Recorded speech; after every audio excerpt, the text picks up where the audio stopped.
The motion graphic reel you can see on your screen was created using advanced software like After Effects. If you were to edit a reel like this manually, it could easily take you 4 to 5 hours. But this second motion graphic reel you're looking at, I created it in just 5 minutes using AI tools, and it's completely free. If you're a video editor, you probably already know how time-consuming it can be to create this type of motion graphic. But in this video, I'll give you a complete guide on how you can create high-quality motion graphic reels like this yourself. Usually, editors charge hundreds of dollars for this type of work from their clients. And if you're an editor yourself, you can also charge a good amount for creating reels like these for your clients. First, open Pinterest and search for motion graphic reels in the search bar. Now, choose any video whose style you like and open it. Then, copy the video link. Next, open any Pinterest video downloader, paste your video link, and download the video. Once you've downloaded the video, open Claude and copy this prompt into Claude. You'll find the link to the prompt in the description so you can easily use it. After pasting the prompt, upload the motion graphic reel you downloaded from Pinterest and click Generate. Claude will analyze your reel and, within a few seconds, provide you with scene-by-scene video generation prompts based on the original video. Next, head over to Google Flow and log in.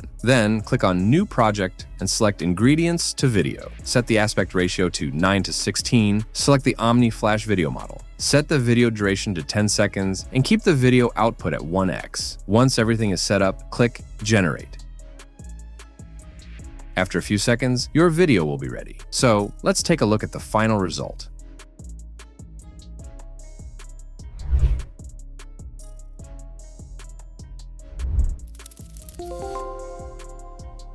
As you can see, we created our own motion graphic reel in just a few minutes, and we did it completely for free. So if you enjoyed this video, make sure to subscribe to AI Vision for more upcoming banger tutorials like this. Thanks for watching, and I'll see you in the next one.